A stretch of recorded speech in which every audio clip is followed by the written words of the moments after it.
yourself.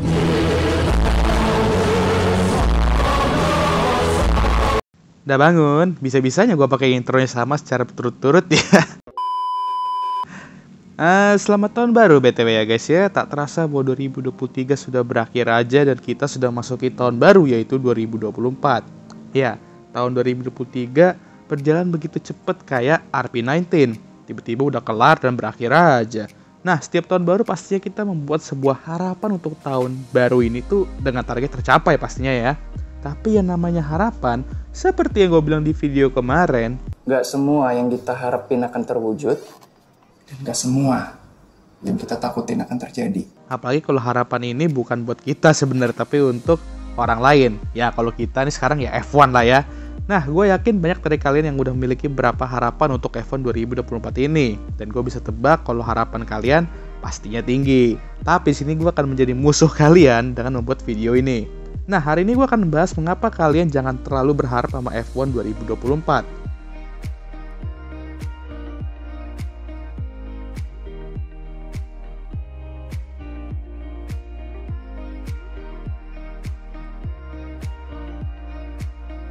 Orang mah optimis gitu awal tahun ya kan. Ini si Dara malah pesimis. Aneh emang ganggu mood awal tahun aja. Gini guys, bukannya pesimis, tapi mencoba untuk tidak terlalu over optimisnya. Karena ingat, terlalu berlebihan itu tidak baik. Lagi pula, gue juga berharap banyak bahwa F1 2023 kemarin tuh bakal menjadi musim yang seru, penuh persaingan, banyak drama, dan akan menjadi replika F1 2012 lah ya. Tapi nyatanya ya kan yang gak begitu. Ya persaingan emang ketat sih, tapi di belakang Red Bull. Kalau Red Bullnya ya asik sendiri, well. Lu so asik bang.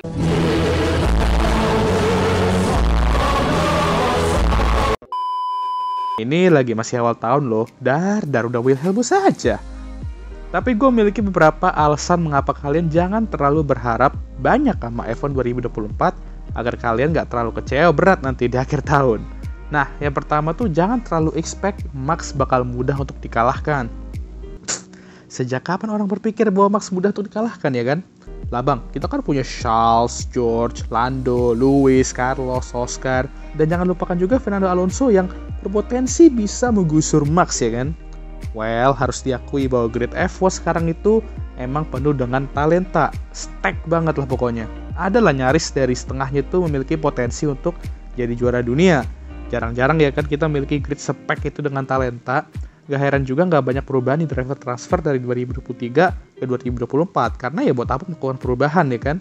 Udah bagus gitu, kalau kata orang ngapain mengubah sesuatu yang tidak rusak. Ya walaupun kalau kita ngomongin soal itu, Williams bisa diperdebatkan sih. Tapi selagi tim mereka nggak berbenah, ya susah mau ngalahin Max gitu. Jangankan nggak berbenah ya kan, kalau udah berbenah aja, nggak bakal semudah itu juga untuk mengalahkan Max. Jadi selagi Red Bull masih punya bapak Avatar, dan mobil mereka masih kerasukan reok, masih memiliki Max, ya jangan harap dah persaingan tuh bakal ketat-ketat banget. Ya mungkin aja hukuman penalti win tunnel mereka bisa lebih kerasa di 2024 nanti. Cuman yang gak heran juga kalau mereka tuh masih barbar musim ini. Tapi bang, RB20 kan sempat gagal crash test tuh bang. Bukankah itu berita buruk untuk tim? Ya emang, tapi gue rasa cuma sebentar aja sih paling. Karena abis itu mereka ya lanjut jadi berita buruk buat tim lain. Ya yang kedua, lanjutan dari pembahasan tadi. Red Bull sudah mulai develop mobil RB20 mereka jauh-jauh hari dibandingkan tim lain. Ya, sebrutal itu RB19 mereka sampai-sampai mereka nggak mau buang waktu untuk develop mobil itu lebih lanjut dan lebih memilih fokus ke RB20. Dan ini bisa jadi berita buruk untuk tim lain ya. Kalau misal arah development mereka tuh bener. Which is gue nggak kaget kalau beneran. Ya udahlah, sayonara aja udah harapan kalian expect musim ini persaingannya ketat.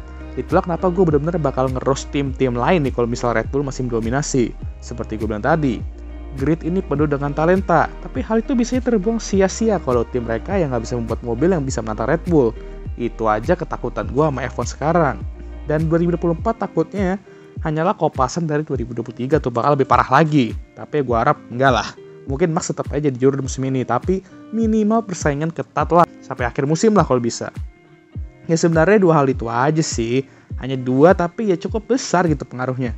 Ya 2023 adalah contohnya, karena 2023 ya dua hal itu beneran kejadian 2023. Dan kemungkinan itu terjadi lagi 2024 ya bisa aja, besar bahkan kemungkinannya. Tapi nih ya, beberapa hal yang menurut gue bisa buat 2024 jadi lebih seru ialah driver marketnya.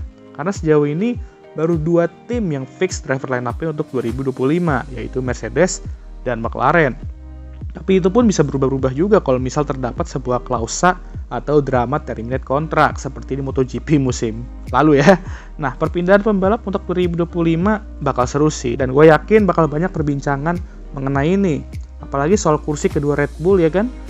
Jujur udah bikin gue gak sabar sama 2024 ini, ya driver transfernya sih sebenarnya ya. Sisanya ya lihat nanti.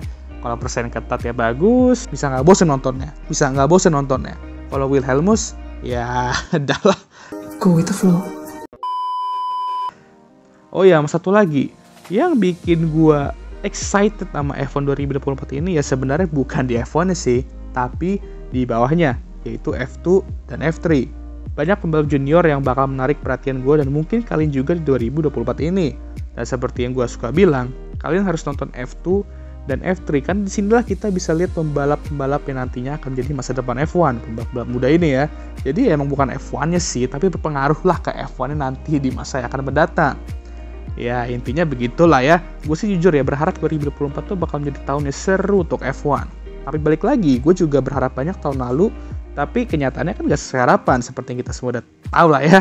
Endingnya kecewa gue. Nah maka dari itu gue buat video ini dimana gue bahas mengapa kalian juga jangan terlalu berharap sama F1 2024. Tapi di saat yang sama mention beberapa hal yang mungkin bisa kalian harapkan tuh bakal seru lah ya, dan layak untuk diperhatikan nantinya. Jadi janganlah kalian bilang gue pesimis. Gue tuh hanya sebatas realistik guys. Asik, realistik, tapi ya kita lihat aja apakah realistik gue beneran realistik nanti untuk F1 2024 atau enggak. Kalimat apa lagi? Datu gak nyambung banget lah gue sumpah.